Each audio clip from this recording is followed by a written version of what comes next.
Imagine you saw a 1,123% return on your investment. What would that do for you? How would that change your life? Well, Mark Cuban does not have to imagine at all. He recently sold the Dallas Mavericks and saw this very return on his investment come in at $3.2 billion.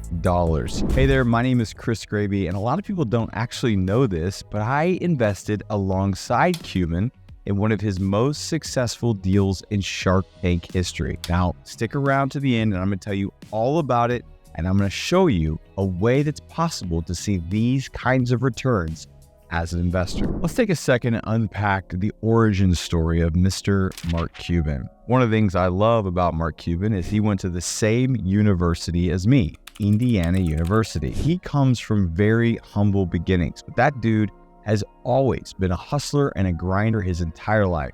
I mean, his stories are wild of how he's done that. Now, he was able to start a company which ultimately makes it possible for you and I to be communicating right now. He started broadcast.com. He was a sports fan, obviously an Indiana Hoosier basketball fan, and lived away and wanted to start a way for him to be able to stream and watch these videos and watch these games online, which ultimately brought the light bulb for Cuban, which made him start broadcast.com. Well, he grew that company and was able to find the code and have the tech and be able to get a foothold in a market, ultimately selling to Yahoo back in 1999 for $5.7 billion. As you can imagine, Cuban came from humble beginnings. His life was radically changed in that moment. He set out to do a lot of good things and do a lot of talking. But one of the things he did, obviously, was buy the Dallas Mavericks. We're going to talk about that in a second and how he saw that massive return on his investments. But one of the other things that he's doing is he's taking that money, the money that he's made along the way, even from that sale, and start a company called Cost Plus Drug.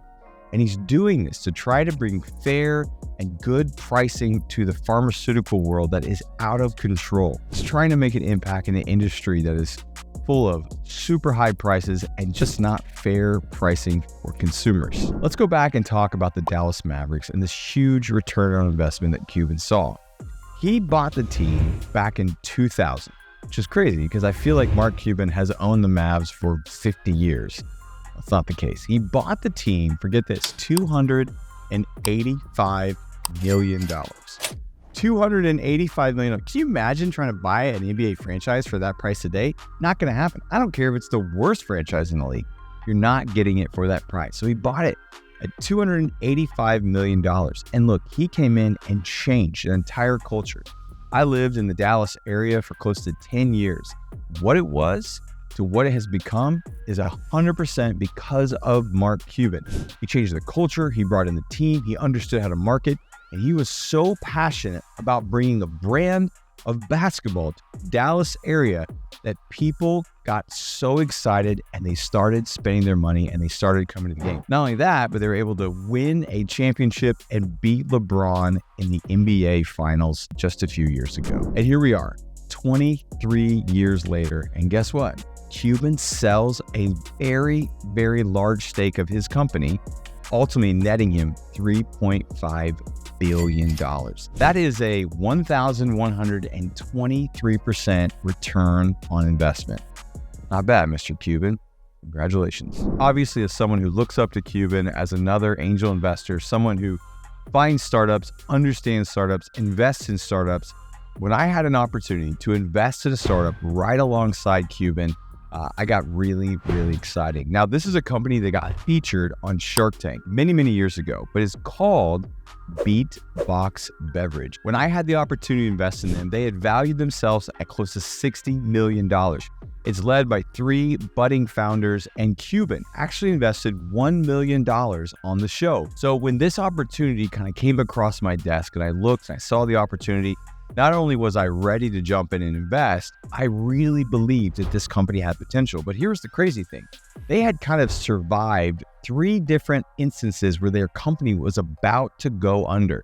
And that was one of the biggest pieces for me that said, these founders are going to figure it out And having Cuban in their corner, I knew it was an opportunity and looked like a recipe for success. So I invested in them, and hundreds of other everyday investors like you and me came in, invested alongside of me, and brought them just over $1 million so they could take that money and continue to grow their business. Well, fast forward just 3 years, and that company is now doing $100 million in revenue a year, and they are all across the globe. That means that if that valuation holds true off $100 million in revenue, then that means they could be worth close to $1 billion.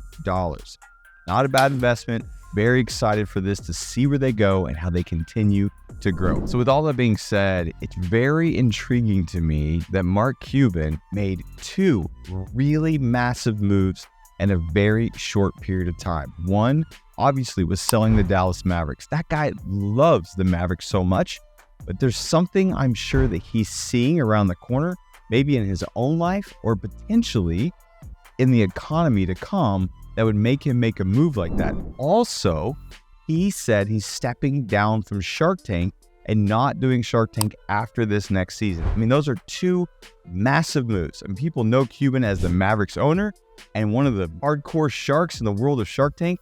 Now he's not doing it. So what is he doing? Is he going to maybe run for a presidential campaign? Maybe the dude he is so political. He's always getting in fights on X about political things. He's very passionate about that. Maybe that dude is going to disappear, take his family, and go hide in a bunker because he knows something's coming in the economy. I don't know what it is, but I'm very intrigued. Guys like Mark Cuban don't make big moves like this unless there's something coming around the corner. So I'm very curious to see what he's going to do and what move he's going to make next. What do you think it is? I'd love to hear from you. What are your thoughts? Drop in the comments down below what you think Cuban's master plan is and why he sold the Mavs and why he stepped down from Shark Tank. Maybe you got it figured out, because if you do, here's what you have to say. All right, well, there you have it. Mark Cuban, a legend in the world of Shark Tank and early stage investing, and I am so stoked to be in a deal with Cuban. Now, if you're new to this world of early stage startup investing and you've never heard that this is possible for everyday investors like you and me to get into deals like Cuban, well, I would love to share some of my knowledge with you, and ultimately would love to invite you to join my weekly newsletter. Every single week, there are thousands of deals out there that you could potentially invest in, and it can be hard to sift through all the noise or whatever. And I'm picking the top 3 companies that I'm watching every single week, and I'm delivering it to your inbox completely and totally free. So I hope you enjoyed this video. Want to hear your comments. What do you think Cuban's doing next? Join the newsletter. And if you like this video, check this one out right here, or you can check this one out right here.